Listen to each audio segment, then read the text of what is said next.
Hi, I'm Connor, and welcome to New Super Pocket Talk. New Super Pocket Talk. Today, I want to talk to you about the NES. And first of all, let's have a little bit of a history lesson. Let's go back to the beginning. And if not the beginning, then pretty close to it. So throughout the 70s, we saw an explosion in gaming. You had people like Atari, Intellivision, Magnavox all racing to create new games consoles. Game development companies were cropping up all over the place all the time. However, amongst this massive new quantity of games, quality was starting to slip. New game development companies were cropping up everywhere. They were creating more and more games. Arcades were very popular, so they're making quite shoddy ports of arcade games, and things were going downhill fast. So much so that in 1983, Atari lost almost $500 million alone, despite the fact that they had 3 relatively successful consoles under their belt, just because of the amount of shovelware games that were being put out there. Video games still hadn't necessarily made themselves an enduring product in the way that we know today, so now they're not going anywhere. But back in those days, people saw that it might have just been a passing fad, and that Atari may have inadvertently ended the industry altogether. In another world, this could have been it for video games, and we might not have seen anything like them for a very long time. And then the hero appeared out of the ether. It was created by a small, plucky Japanese company who had already dabbled in the video game space with a few versions of Pong and things like that, but nothing to the same scale as Atari or Magnavox or any of the other big video game companies at the time. And their name was Nintendo. They were already a successful video games company. They had created Donkey Kong, if you've heard of it, and ported that to other consoles too. In 1983, the Famicom was released in Japan, and it wasn't until 1985 that it released in the US as the NES, or Nintendo Entertainment System. And it wasn't until 1987 that it made its way to the UK, to Ireland, Australia and New Zealand. So imagine that now, it's like the Switch coming out in 2017 and then not making it over to the UK until 2021. Everything these days is day and date release around the world. It was a smash hit, selling over 60 million units and creating household names that we know today, like The Legend of Zelda, Mario, Kirby, Metroid. A lot of what we know today stands on the shoulders of what came before.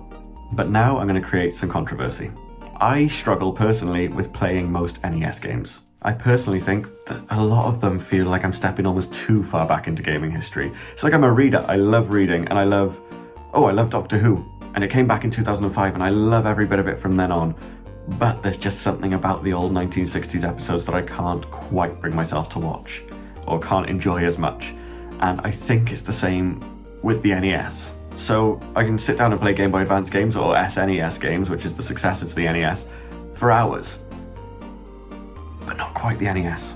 NES games feel a bit too raw, like I'm looking back at the beginning of something great, but it's not what I love yet, and it's not the thing that I really, really love. Let's take The Legend of Zelda as an example. It's one of the great games of all time. It frequently tops charts of the best games of all time, and it was a formative experience for a lot of people. But for me, there's just something about it that I struggle to play, that it just feels that little bit too old, and perhaps I'm not looking back at it with nostalgia-tinted goggles because it was before my time. I don't understand what's often going on without dialogue or a bit of hand-holding, and the game throws you into this little open world instantly. I do think that some of this has been compounded by the fact that, say on Nintendo Switch Online or Virtual Console, you don't get the old guidebooks that came with games. They used to come with chunky little guidebooks which told you what was going on. They give you a map of the world. And right now, if you play Zelda on Nintendo Switch Online, you don't get any of that. So you're just dropped into the middle of a world with no explanation of what's going on or what to do next. And I think that means that younger generations of gamers are going to struggle to enjoy these old games the same way older generations did. The Legend of Zelda is a really important game as a blueprint for all that came after it, though, the same way that Lord of the Rings is a blueprint for all fantasy. People can still enjoy it, but it is a foundation rather than necessarily the best example of what it is now. I don't think any open world was done as well until Breath of the Wild, 30 years later, and I think that says a lot, because I love Breath of the Wild, and you can almost look back at the original Zelda and see where it came from. That open world, that ability to go anywhere, do anything, the kind of sense of wonder that I get from Breath of the Wild, I can see why someone would get that from The Legend of Zelda 30 years ago for the first time. I feel the same way with Metroid as well. Perhaps I'm just too stupid to get it, but I love Prime and I love Metroid Dread. but I struggle playing the original Metroid, I think, because it just dumps you into the game and tells you, go, do it. And maybe games are too handholdy nowadays, but it's what I like. And I think where the NES excels today, and where NES games that you get on various platforms excel today, is where the Game Boy managed to find its niche years later, which is obviously you pick up a game, you play it for 15 minutes, you put it down, and that's how I like to play NES games. And I think that's why those big narrative games like Zelda I struggle with, and the games where you have so much exploration like Metroid I struggle with, because stuff like Mario and Kirby, you can still see what they are and what they set out to do 30 years later. If you play Mario Wonder today, it in some ways just is a graphical enhancement of the original Mario back in the 80s. And like Kirby still plays exactly the same way 30 years later.